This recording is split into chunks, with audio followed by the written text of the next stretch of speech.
Okay, so welcome everyone. I'm here with James Simpkin, and we're going to discuss his work on drone ethics, drone warfare. We're going to use philosophy to talk about weapons technology. So, do you want to introduce yourself, James? Yeah, and Owen, thank you very much for inviting me on this afternoon, this evening. A great opportunity and glad to speak to you one to one after seeing you in a few different places. So my name's James. I'm in Yorkshire in the UK, and I'm a high school teacher by trade, so to speak. But my research background, I recently completed a PhD in ballistic missile defence. So I've got an interest in sort of advanced military technology, you might say, and its impact on strategy. And as part of that, drones have also caught my eye in drone warfare because obviously that's at the cutting edge of technology. And for a few reasons that I'm sure we're going to get into, I came across this one book called Drone Theory by a French theorist called Gregoire Chamayou, and it's just absolutely caught my imagination. It's such a rich book, and I would highly recommend it to all of you. And so part of that is I have been blogging and vlogging and sort of doing digests, taking out some of the main ideas from Shamayou's work in a blog series that I've been calling Drone Ethics. Uh, Shamayou's book's called Drone Theory. That's the crux of it, and why we're talking this evening, because Owen was interested in these ideas around drones and philosophy. Okay, perfect. Before we get into the kind of detail of the book and the blog, I just wanted to ask you, how did you? Obviously, you're doing a PhD in ballistic defense missile, but how did you? How did you start thinking about weapons technology using philosophy? Was it just because you encountered the book, or did you have an interest in philosophy beforehand? Well, I've always had an interest in political philosophy. So Hobbes, John Stuart Mill, various different philosophers that we can think of. And so that's always been in the background. But I suppose my main interest was international relations. So, international relations, ballistic missile defense. I always thought that was such an interesting area of research because it's just like a gigantic, colossal amount of money that has been spent on making that system, and sort of philosophical ideas around, you know, just war, etc., in terms of ballistic missile defense. And is it right to spend this kind of money on missile defense when maybe you could spend it on sort of development in the third world, or you could spend it on conventional arms? But coming up to more recent times, I think something which really kicked into the drone ethics and the philosophy side of it was doing a course with Johannes Niederhauser on Martin Heidegger, and particular Heidegger's idea of technics, which is kind of how technology it enables, or it reveals something within human nature which reduces everything to sort of standing reserve, which reduces the human to this chess piece which is to be maneuvered around in terms of techno efficient capital, let's say. And this plays into themes of drone warfare, whereby you've got the Gorgon stare of the drone that it's this unblinking eye that's sort of picking people out very coldly and cruelly with this sort of mechanical precision. But also, ballistic missile defense, nuclear war, drones.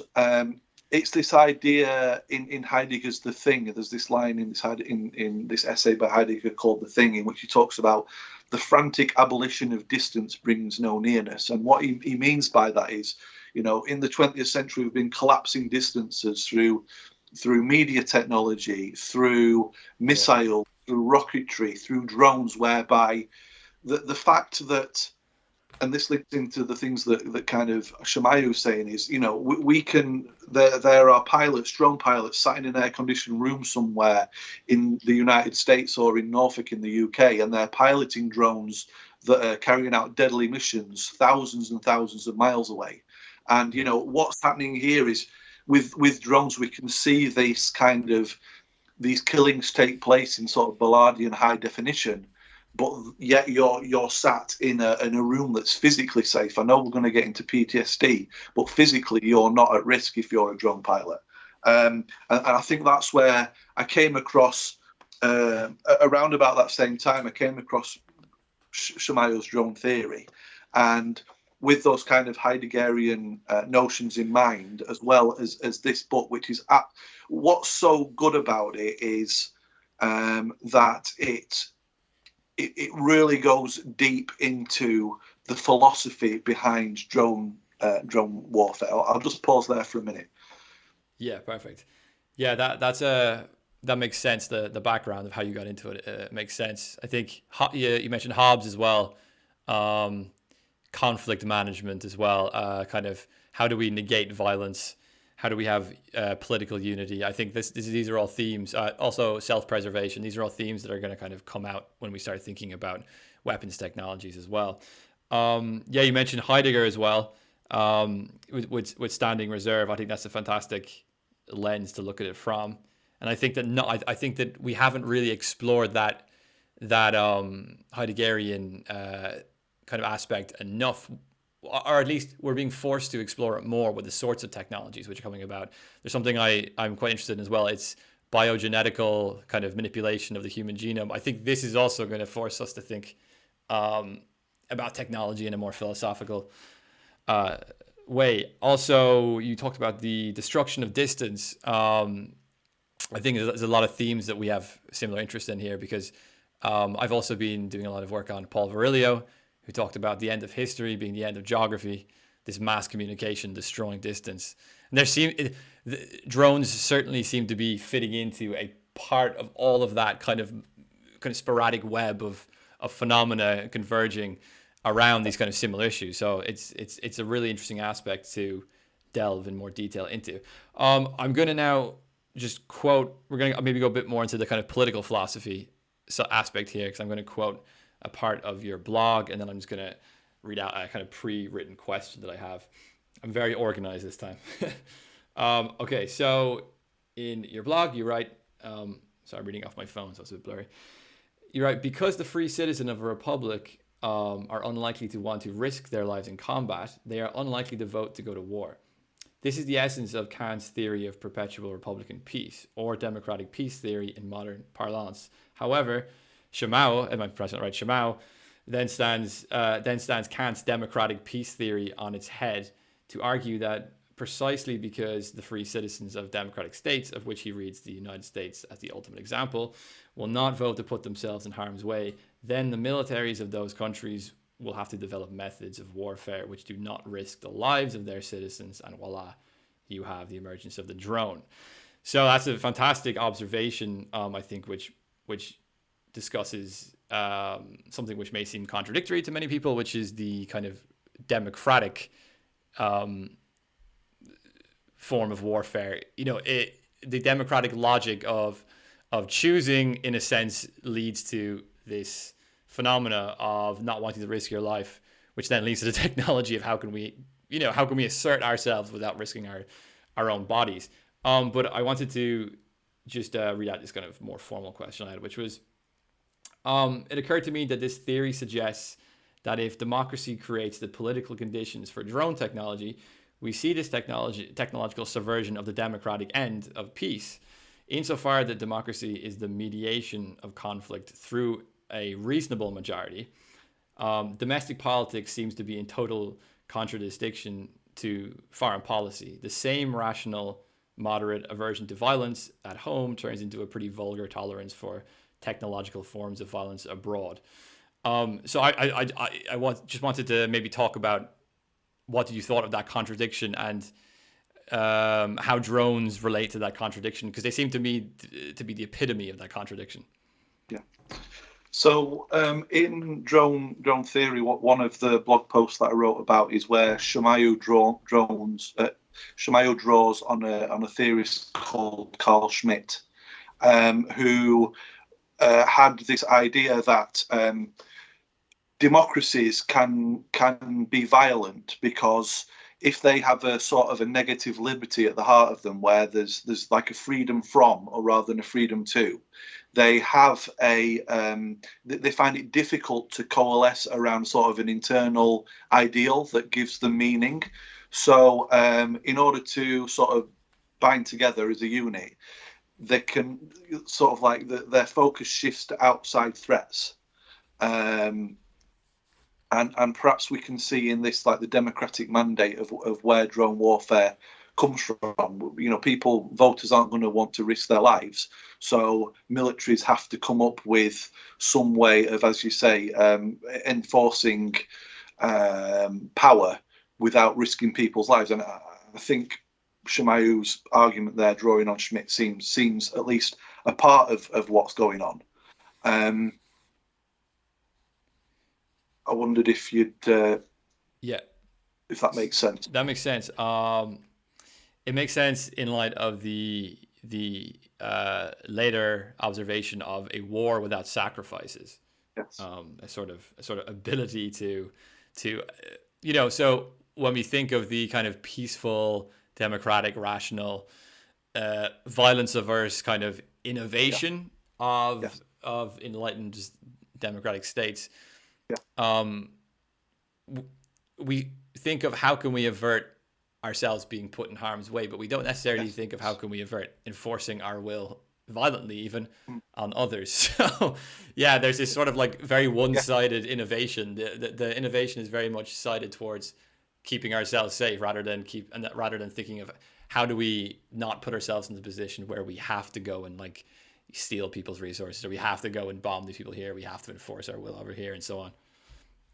I'm sure we're going to circle back round to this later, Owen, but I think the deeper critique that Shamayo actually makes of sort of democracies and the tendency toward drone is it's kind of counterintuitive, but what he argues is he's arguing for a sort of a traditional sort of Clausewitzian idea of war in which it is necessary to have people's bodies in harm's way. Yeah. And ironically, this helps prevent war because the state has to draw on people's bodies in order to prosecute a war, and therefore, if that war is unpopular, soldiers can refuse to fight. He points to like the Vietnam War as a classic example of this, and also, and in that democratic way, that if you've got a popular army, that is a way of the citizen soldier having some say over the state's level of violence, because the state can.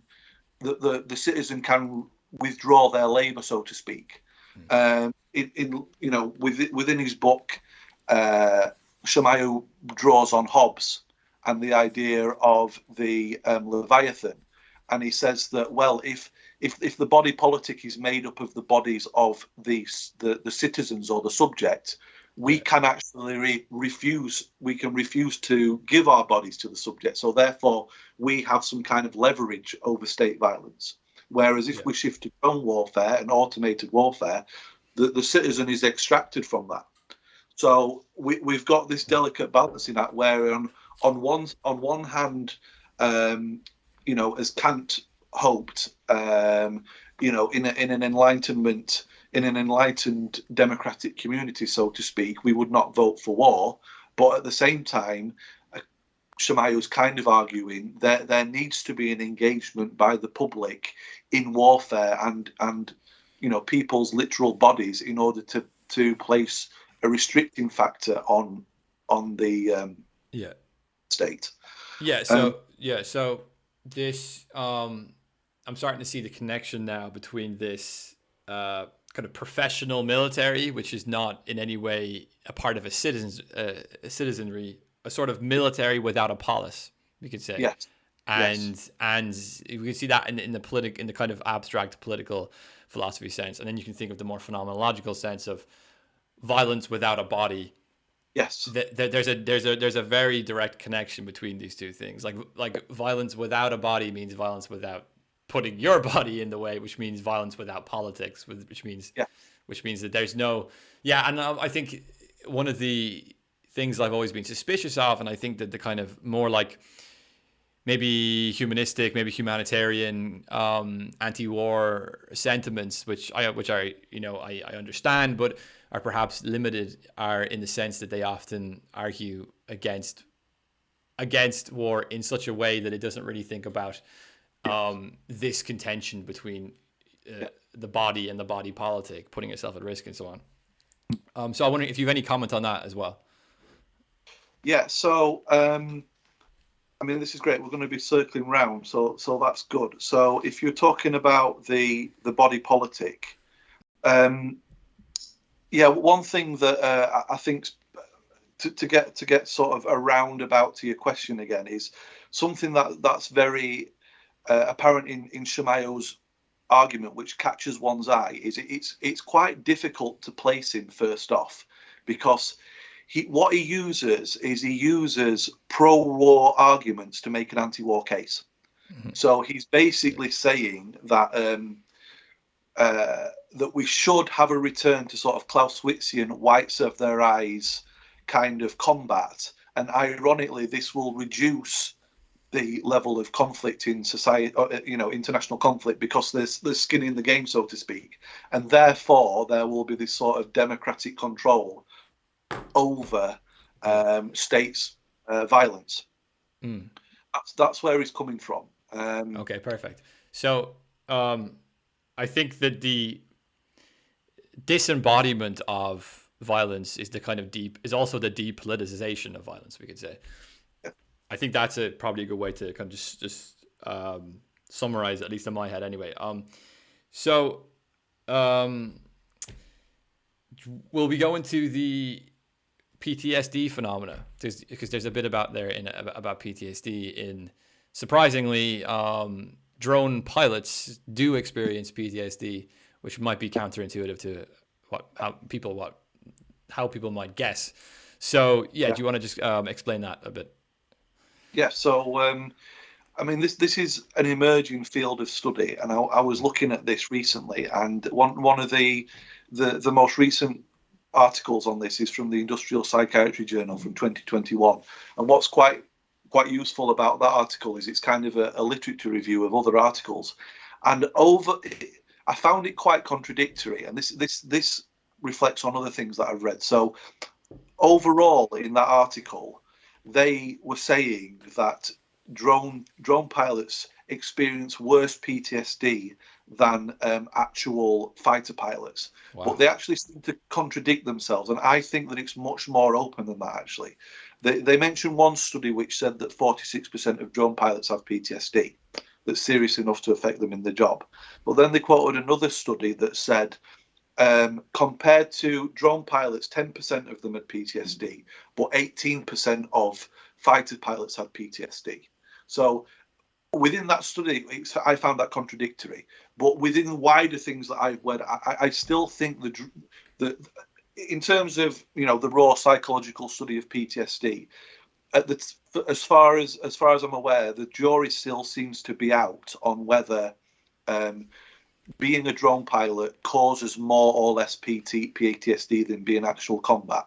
But around that, I mean, there is quite an interesting discussion about what's going on with people that do get PTSD.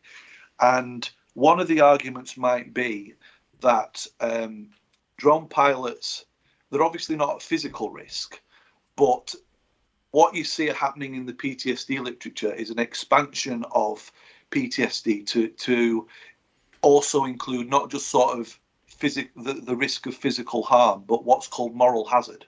Oh, okay. So the fact that you see people Yeah. in close up and you sort of stalk them for days, so to speak, and you're watching their movements and you can see them quite clearly, and then you kill them, you carry out your mission, and then at the end of your shift, you travel home to your family and sit and have dinner.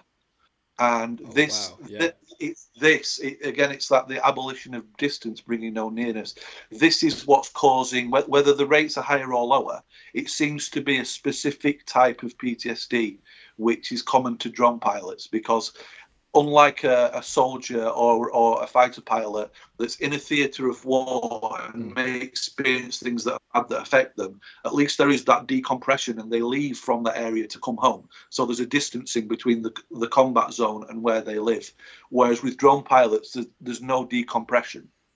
And there's a fascinating article. There's a that I often refer to from GQ, which is a long form article about it's an interview with an airman, Cody Bryant, who was in the US Air Force, and he did his spell of duty as a drone pilot, and he was uneasy about it. But what really tipped him over the edge to illustrate, the mechanized nature of killing is being told at the end of this tour of duty that he killed over 2,000 people, and so, we see, obviously we know how technology accelerates things, but it's, it's accelerating killing beyond, even what seasoned combat veterans might have experienced. And it's causing this particular type of PTSD.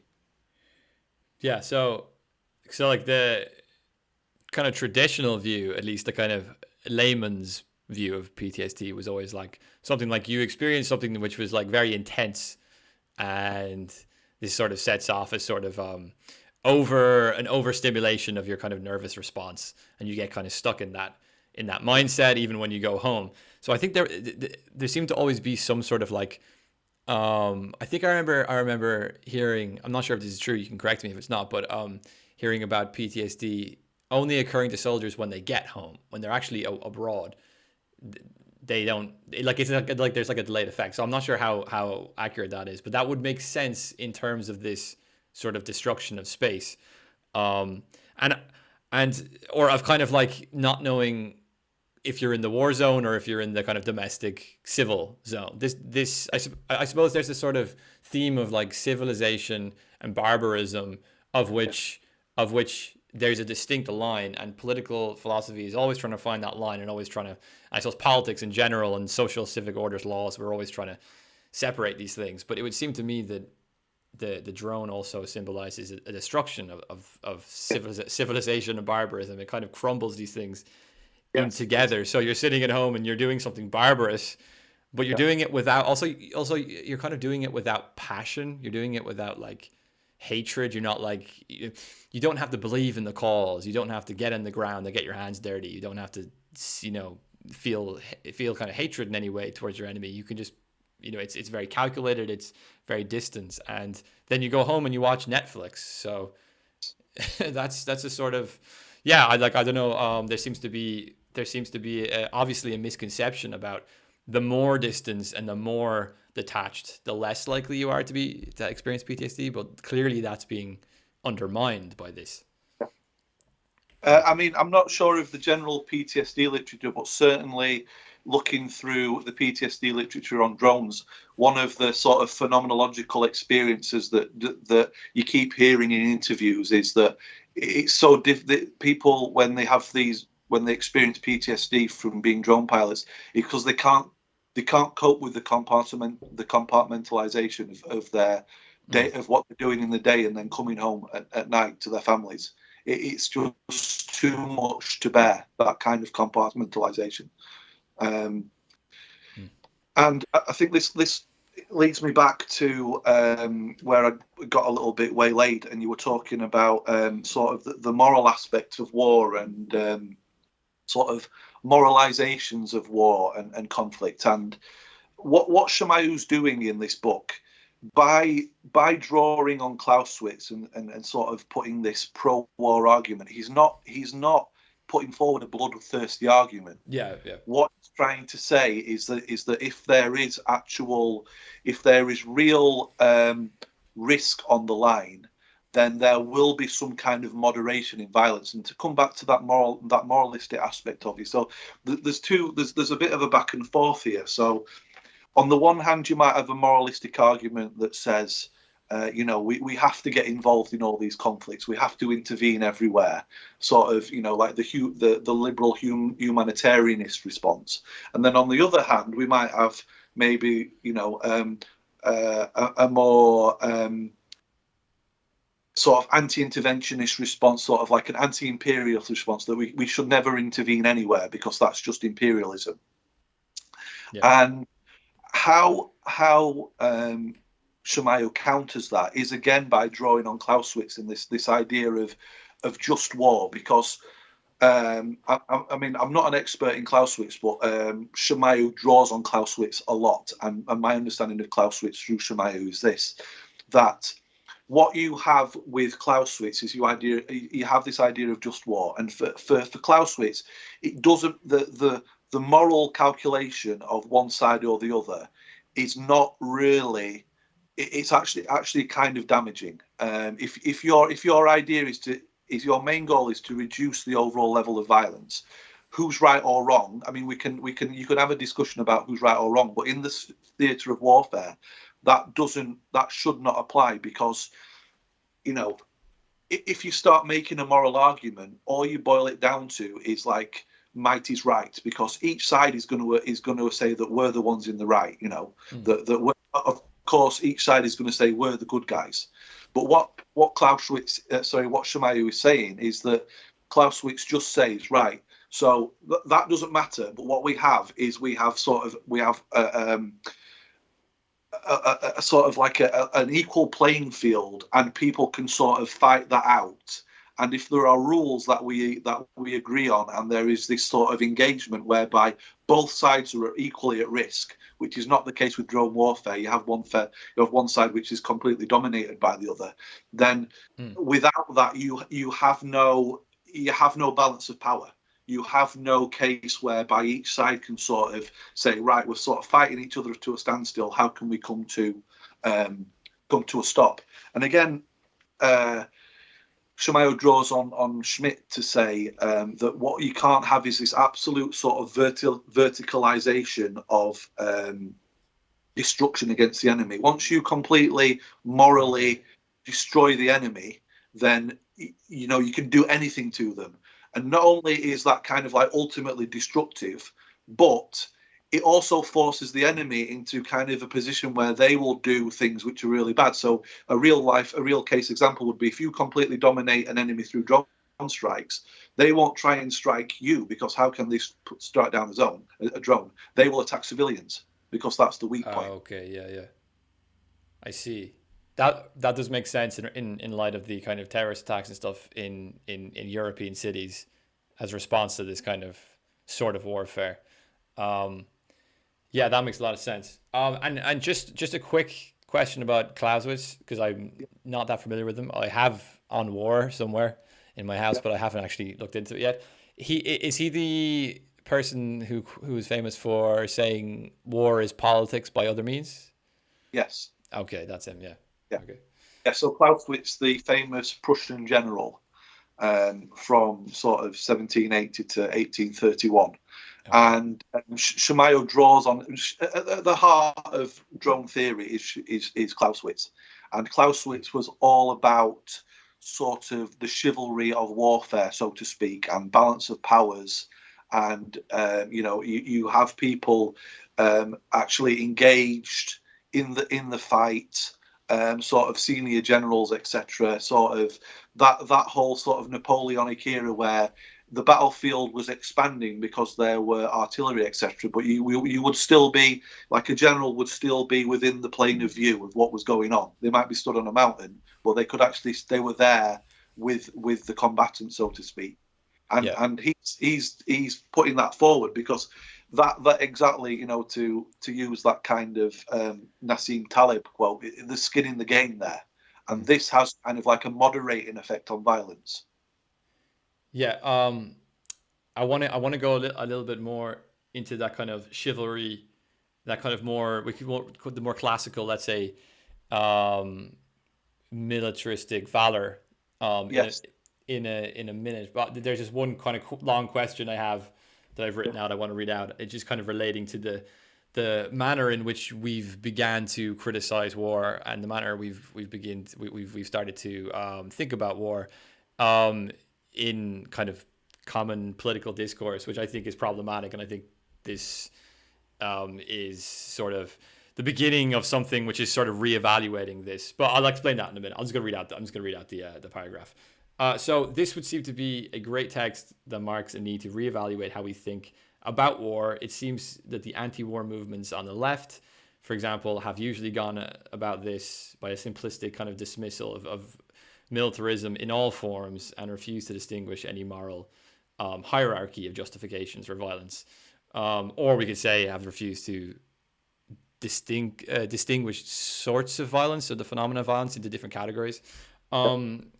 So clearly, this has been quite ineffective, judging by it hasn't worked. If you look around, it would seem the problem with these humanitarian critiques of war means that if you do an actual analysis of warfare in the sense kind of we're doing now, you might be having to start to then perceive of better or worse forms of conduct in war. And once you start perceiving of better or worse forms of conduct in war, then you start going, well, is war just a part of human reality, a part of human existence, and we need to learn how to do it in a better way rather than just having just having this kind of knee-jerk moral reaction of it shouldn't be, and then it still continues, and so on.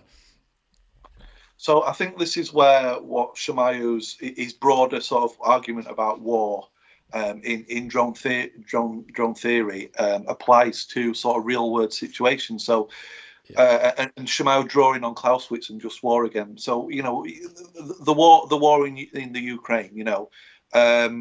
What Shamayu would be against extrapolating from his book would be any kind of like moralistic argument about who's right or wrong in the Ukrainian war. So we can make those arguments who we think's the wronged party. Yeah. But what Shamayu would say in his articulation of Clausewitz is not that we should go for just cause. So we might say that one side has a just cause or the other side has a just cause. But if we go with that kind of moralistic argument, we can't really we can't arbitrate because either side who wins has got like a victor's justice. So of course they're going to say that they were the ones that were in the right. Yeah. What he says is that we should have just war, whereby each side has got an equal right to fight. And he also draws on another French theorist called Charles Chaumont, which is a similar name, talking about asymmetrical warfare. So even if two sides are kind of unmatched, let's say, there should at least be a chance of combat between them. And through this, they will sort of fight each other to a standstill, let's say, or at least they will moderate each other's violence. It's about moderating the violence and reducing it, rather than just having this condemnation whereby that you can't blanch to just like wipe out the enemy. Okay, yeah. That makes sense. It's something I was thinking about as well in light of this, which was the kind of more classical view of martial valor having some sort of chivalry to it. And then you have what you have in particular with the kind of bourgeois era, as we become more and more economistic and we become more and more kind of consumeristic as well, is that you start having notions of like human beings as kind of self-interested, like merely self-interested and self-preserving creatures. And then it would seem like self-preservation not only becomes like a view of human nature, but it becomes a kind of mark of like you're not really civilized, you're not really proper, you're not really enlightened until self-preservation is the most important sort of desire or need for humans. And there's actually a film which I wanted to recommend because it talks about this in a little bit of detail, but it also talks about disembodiment, and it's a film called Surrogates by Bruce Willis. And basically it's a film where they invent like robots. So you put your brain in a machine and then the robot goes out and does everything for you. So if you want to go shopping, go to work, go to a nightclub. So it's kind of like a drone, but not for warfare, just for living. Yeah. And there's this really funny like advertising for these surrogates, which is like something like have all the pleasure you can without any of the risks. It's just like the kind of ethos, I think, of self-preservation and the kind of like snobbish kind of virtue signaling, status signaling, kind of technologically advanced Yeah. race of self-preservers, basically. No, and I think that links in with another key argument that Shamayu is making about the corrosive impact of drones on societies at large. Yeah. So he's arguing that not only does like drone warfare break the link between the bodies of soldiers and protest, turning warfare into like a financial question rather than a moral one. But it's not just like the impact of that cost benefit analysis that he's talking about. He's talking about that drones sort of corrupt the spirit of combat because they undermine the concept of just war. And what he's getting at is, what again he's drawing on Clausewitz, and he's saying what makes warfare different than just sanctioned murder. And he says the moral aspect of warfare is that you are putting yourself on the line the same as the other combatant is. That's what makes it sort of a social contract, so to speak.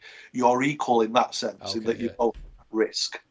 And he says partly this is why we find suicide bombers so repellent about them. He's almost making sort of a Nietzschean resentment idea. And what he's saying is, as you were alluding to, Owen, is that once that idea of chivalry and self-sacrifice is not something that is built into Western combat anymore or Western societies, it sort of becomes this thing that is so reviled that it's something that we find disgusting in suicide bombers. The fact that they will sacrifice their lives, that's part of the horror. It's like a reflection, not only that they've done something terrible, obviously blowing civilians up, but it's part of, there's something that we have lost that they still inhabit, Shamayu is saying, because we've this idea of self-sacrifice.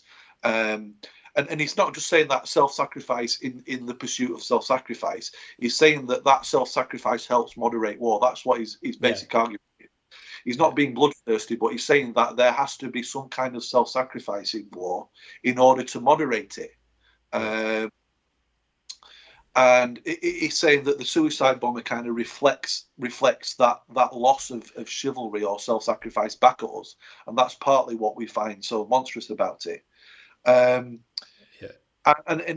this is what is so great about this book, and I'm just picking like the big hitters, so to speak. But he's drawing on Hegel, and he says that something that Hegel says is that the combatant, if you're a soldier, you realise that your capacity for violence, let's say, when the enemy approaches you with their weapon, and their weapon is a symbol of their violence against you, and then you can act to defend yourself. But if you have no sort of risk, then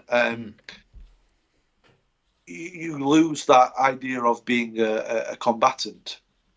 I think, also, you see the negative effects of losing this kind of chivalric valor also domestically when we think of how we deal with people that we might be in disagreement with, that we may be sort of in some way kind of threatened by, either through social competition or ideologically threatened by.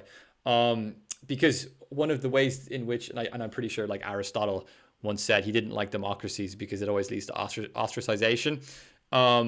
And this would fit into our kind of critique of democracies here as well, in the sense that we've seemed to embrace a sort of ostracization form of aggression in the West as well recently. I mean, you can think of cancel culture, you can think of economic sanctions and all this kind of stuff, where the sorts of aggression are kind of without a clear attacker. So if someone's being ostracized, it's like all of a sudden you're okay. The next day you're like persona non grata, and you don't know what's happened, and you don't know where it's come from. It's very sneaky. It's very behind your back, and it's very much a sort of aggression, which is the opposite to the kind of traditional valor of that Prussian, especially that kind of Prussian era with Clausewitz and so on. So yeah, I just wonder if you had any thoughts on that as well. No, and that's really great, and it reminded me of something else. Shamayu's drawing on Kant, and Kant says something very similar. You know, you were talking about that sort of sneaky kind of combat, let's say, or social Mm. combat, and again, in attacking the drone, what Shamayo does, he draws on Kant because he said Kant believed that it was just for the sovereign, for the government to engage its citizens in warfare, but against kind of similar to Clausewitz, Kant believed that there were certain types of warfare which were denigrating to the spirit, if you like, of the combatant. So, for example, Kant's always about the ends justifying the means, and if in his day he said that there shouldn't be things like snipers because again there's that distance and the person that you are shooting has no chance of replying to you. You're doing it from a Yeah. distance, and Shamayu extrapolates that out to say, as exactly you were alluding to with sort of social media, is that if you can attack someone without them having any potential of defense, then you are sort of engaged in a form of cowardice that hurts you. It sort of damages your soul, so to speak, Yeah. because you're not engaged in that kind of chivalric kind of face-to-face combat whereby the person has a right to defend themselves. Mm. And I was also writing something just today about fear, kind of going off one of Paul Virilio's books called The Administration of Fear. And I was thinking about the kind of post-war era where there's no longer this kind of expectation for kind of any sort of bravery or courage. And then what happens then is then when we eventually do experience fear, like a pandemic or like a war or whatever, we're sort of so badly we're kind of so badly prepared for it. We're kind of willing to resort to pretty desperate measures, which we may not be willing to do had we been better prepared, basically. More resilient. So I had one. So this loss of spirit is very much something that really kind of I also think about a lot, and I think these sorts of conversations, I think, force us, even if people are unwilling to, or they don't want to, or they think this is just about being bloodthirsty or like being war hungry or something. There's a very much for us domestically as well, not just for people abroad that we're in combat with, but even for us domestically, there's an argument to be made for how do we change our modality of combat and so on and aggression in order to stop our own spirit being degraded to the point where it affects us too. So this is another really important point. One, I didn't actually plan this question, but one question I just thought about, which I'm sure a lot of people I've wondered myself, and I'm sure a lot of people will kind of come back at us with, would be this traditional more chivalric kind of mode of conduct. Does that presuppose that there isn't the availability to just use a nuclear weapon or something which can just override all of this and just destroy your enemy with like total technological power? Because if, for example, if there was two sides and they were going to fight, they were going to have combat with each other, and one side says, okay, well, we have to agree to certain like rules or limitations in our code of conduct, it's kind of hard to get the other side to agree, for example, to have a war but to not use their nuclear weapons, right?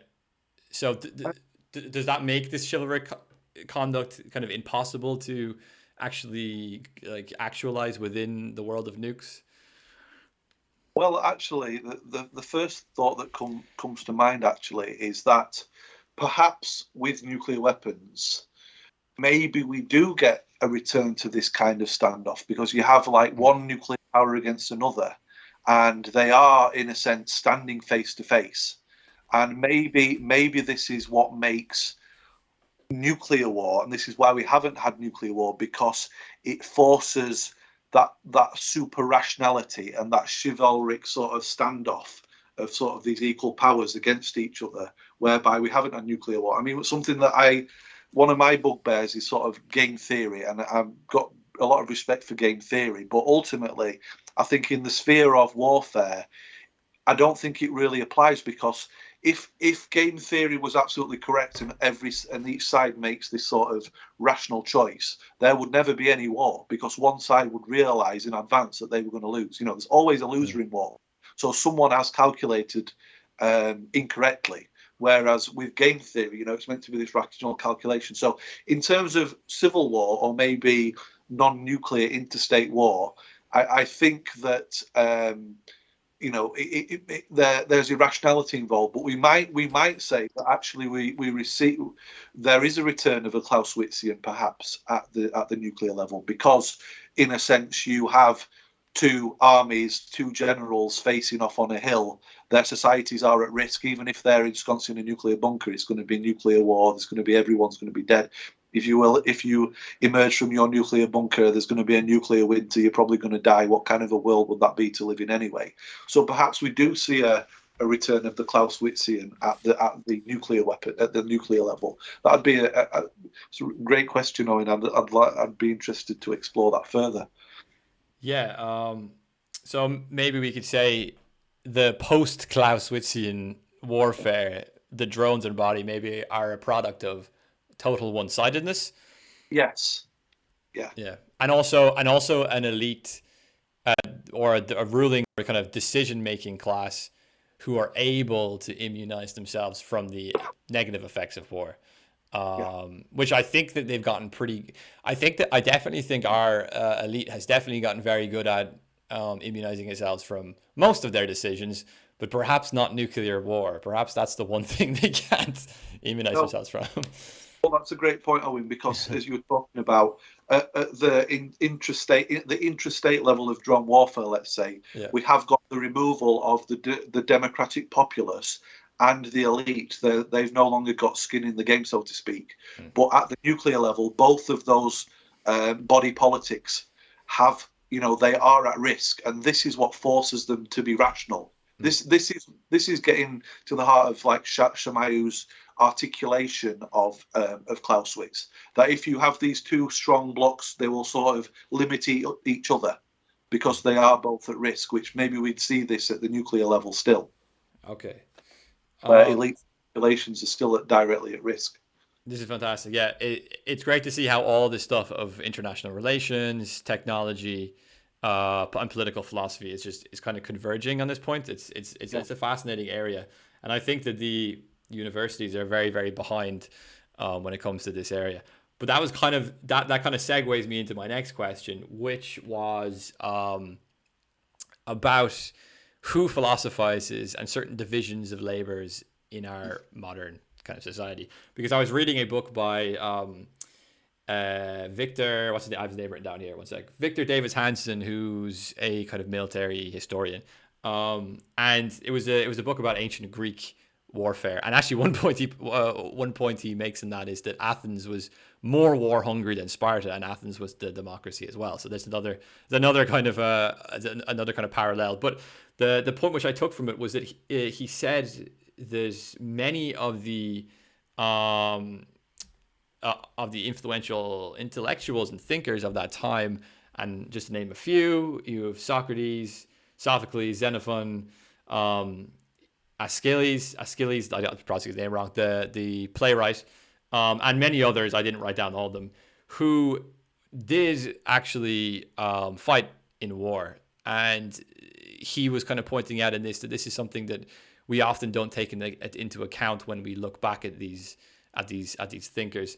So there seems to be a certain division of labor which is maybe more exclusive to the modern world than it was to the traditional world, where you have sort of maybe like a professional military, and then you have intellectuals, or kind of intellectuals, thinkers, people who engage in literature, philosophy, the humanities, and so on. And these seem to be very much divided, it would make sense to me that this sort of division of labor is easily part of this loss of spirit, because we're philosophizing and we're thinking not from the view of like the phenomena of war or the morality of war or what it means to make hard decisions. But we're kind of just thinking about it abstractly, while the soldiering class, then just thinks about it as a kind of purely mechanistic thing we have to do. We're kind of experts. We have to fly this plane, shoot this drone, shoot this gun, and we don't think of it in any sort of philosophical or ethical, political sense whatsoever. So it seems this division could be part of the problem. Yeah, and I think that would lead me to sort of one of my critiques of Shamayu and also other writers in this sort of vein, is that sometimes I'm a little bit cautious of their tone in regarding drone pilots, because they do seem to be condemning the drone pilots themselves quite a lot, and I think that's kind of unfair on the drone pilots, because they're within a system that is putting them into those roles, and there's in some quarters there's almost a turn away from trying to, like, even with Vietnam vets or something like that, and trying to say that they must bear the brunt again for things that were done, that they were deployed to Vietnam, and obviously there were atrocities that took place, but like the general Vietnam vet should be condemned once more as like an agent of a personal agent of imperialism, let's say, where they might be a tool of imperialism, let's say, but I don't think it's fair to condemn them individually, perhaps. And I think this is where, as you're pointing to, you've got people that are on the sidelines that are contemplating, but they're not engaged in conflict. And I self-critique myself about that. I mean, I'm a mild-mannered politics tutor, but I'm interested in warfare, and I'm not doing it because I think that I want to be. It's like some kind of bloodthirsty obsession, but it's necessary to understand conflicts in order that we might try to prevent conflict in the right way, and not in a way, as you were saying, that is kind of detrimental to drone pilots, to society, to people's sense of resilience, but is also not kind of just a moralization. It's something that enables us to actually reduce warfare, and this is what Shamayu's argument is, that if there was more risk, perhaps, then people would be less willing to start wars in the first place. Well, that's the funny kind of paradox about it, is that you would think if you had like if you had like military service, and if you had like if you had more humanities subjects which focused on warfare, you would think that there would be, we're going to risk creating this bloodthirsty culture of warmongers or something. But it seems to actually be the opposite. And I think this is the funny paradox of this, that this division of labor, which I'm kind of coining, of you have the thinkers and you have the professional soldiers, and they never shall meet, is seems to actually be the more destructive phenomena. So I think that very much goes against our kind of the sort of civilizing principle that we may have inherited. And I even think of Hobbes here, when he said, I think he was very against translating the Iliad into English from Greek, because even though he actually was involved in translating it, but he kind of spoke out against it, I think, saying that it's going to encourage young men to be kind of over ambitious with military ventures, and they're going to get like regicidal and think about killing their authorities and so on. Whereas actually, that's a kind of sort of assumption, I think, which we're starting to discover isn't actually as true as we thought. I mean, I'm not advocating for conscription, but one of the arguments, the classic arguments that Noam Chomsky made about the Vietnam War, is that what stopped the Vietnam War was that it was a conscript army. So you had this politicization of the body politic, which led to the end of the Vietnam War, and that's kind of what Shamayu is talking about. This is what drones cut out. They by removing the soldier's body from the theatre of conflict, you reduce war from a moral question to just an economic one. Yeah. If you're just throwing chunks of metal into combat, that is about production costs. It's not about lives. And this actually makes warfare more likely, not less.